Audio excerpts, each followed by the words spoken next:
Fact. Breaking tonight in a major world-exclusive interview with GB News star Nigel Farage, Donald Trump has tackled every big issue in international politics. Okay. And speaking from Scotland, the former US president, who is running for the Republican nomination, has slammed the troubled and scandal-plagued ex-First Minister of Scotland, scheming Sturgeon, for damaging her nation. Trump weighed in on the shocking case of double rapist Isla Bryson, who exposed the failing SNP's sick gender reform bill after he was sent to a women's prison. Watch. Well, I think a lot of countries have had enough of it, what's going on. And I know that case, and I thought it was terrible. And I guess it helped ruin her career. Okay. I think she had other reasons also. But I just felt she didn't love Scotland. Well, they just said, I just walked by and there was a big crowd for a wedding, a beautiful wedding, incredible people.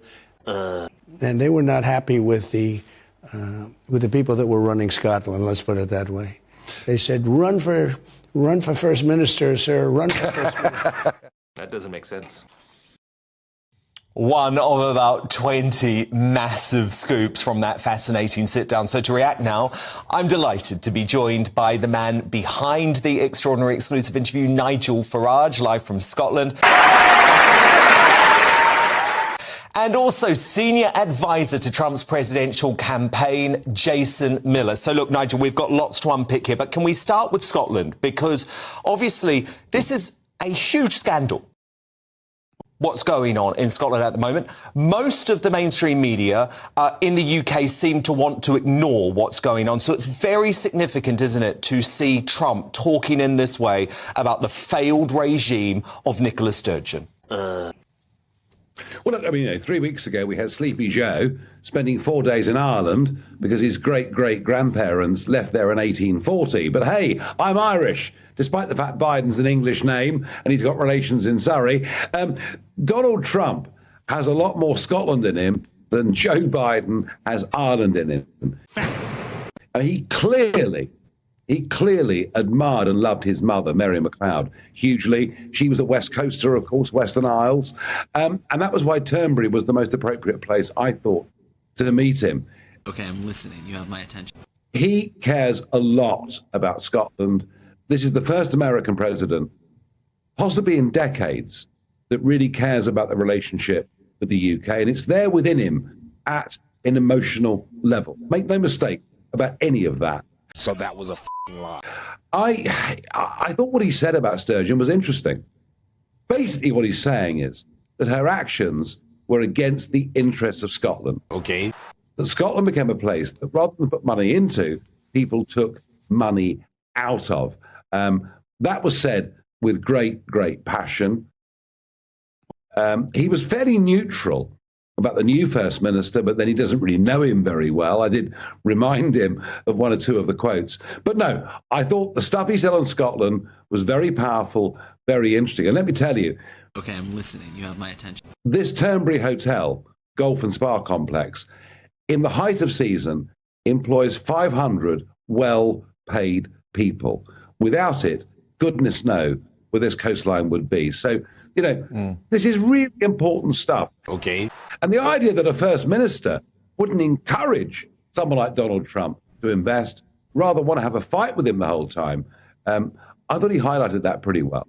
I know, it's a brilliant hotel, Turnberry. And Jason Miller. So that was a lie. You can see Trump's passion for the nation, but it is shocking when you think Sturgeon never made any attempt to build a relationship with him because of his politics, despite the huge investment he makes into Scotland. Wait for it.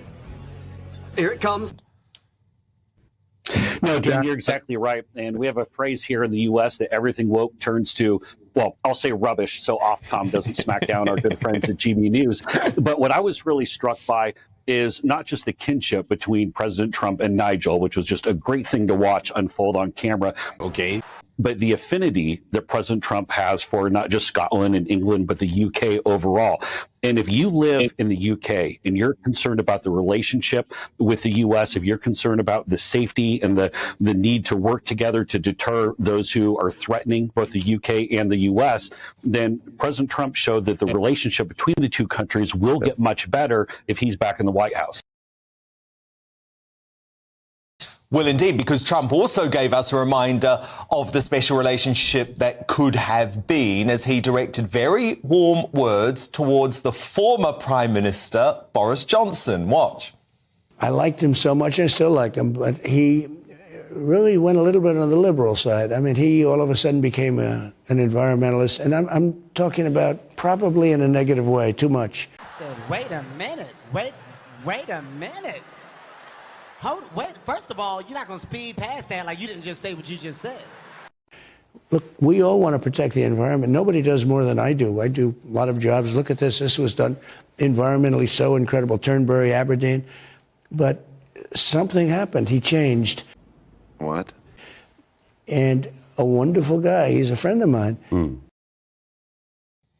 So, Nigel, he didn't rule out a possibility of a Boris comeback later on in the interview, did he? No, he didn't. But I mean, come on, let's be realistic, Dan. Whatever you and I may think of Rishi Sunak and his Blairite spin, the one thing he's brought to the Conservative Party is stability over the total and absolute chaos of Boris Johnson. And maybe you and I don't quite see eye to eye. No, I don't agree with that. But yes, I understand where you're coming from. But what I really got there was the sense of disappointment that Boris had become the inheritor of the Brexit legacy. What? And hey, I'd made his life pretty easy. You know, I'd helped him in many ways. Yep. I mean, I don't think Boris would even Which Trump gave you credit for tonight. Yeah, no. I mean, look, you know, if I hadn't got rid of Mrs. May with the Brexit Party, Boris would never have been PM. What do you mean by that? But I think what Trump feels is what I feel, that they had this 80-seat majority. The first time in almost 40 years, there was an opportunity to really be conservative, to really be radical, to really change things. And Boris blew it. And, you know, Trump said how disappointed he was in that sense with this move towards the green agenda. But the most telling part on the Conservatives was Trump said they'd move to the far left. Yeah. Now, which on some things they have. Come on. Net zero or nut zero, maybe, as we should call it. But my belief with these interviews is the public are bored with the one-on-one punch-ups. What is more interesting is to hear what people actually have to say, to let them speak. And whether that's Donald Trump or a bunch of lunatics that want to disrupt the Grand National, I try and let people have their own say. Now, well, you did. Maybe. Because you weren't trying to trip him up all the time. Okay. No, I wanted to hear what he had to say about things. I disagree with him on the emphasis on the stolen election and other things like that. But maybe far left is a bit over the top. So that was a lie. But truth is, this is the least conservative government we've ever had in the history of our nation. And we're faced with a choice between two forms of social democracy. And I said to him, maybe 13 years in power is too long. He said, no. Why? Why? Not necessarily if they'd stayed true to being conservative. Well, I actually thought that was a really good point. My What the Farage moment concerns the royal family and, of course, Meghan Markle. Remember, she moved off to the west coast of America because she wanted a quieter life. Quite why, then, in that regard, she goes on doing major interviews, I just don't know. The latest one, a 6,400-word piece with an American magazine based in New York. And one of the revelations is that she met a South African man who told her that they danced in the streets and rejoiced when Meghan married into the royal family, just as they did when Nelson Mandela was released from prison. I don't think we've ever come across anybody in any walk of life, let alone the royal family, with such an over-inflated sense of her own worth and self-importance as Meghan Markle. And it's pretty clear from this interview she doesn't intend to stop talking. So much of what she says is completely and utterly untrue. The damage she and her husband are doing to the Queen and to the royal family is absolutely incalculable. I do think, not just here, but in America too, people are beginning to wake up. These two self-obsessed hypocrites, liars, are in the end going to be ignored by everybody. At least I hope and pray so.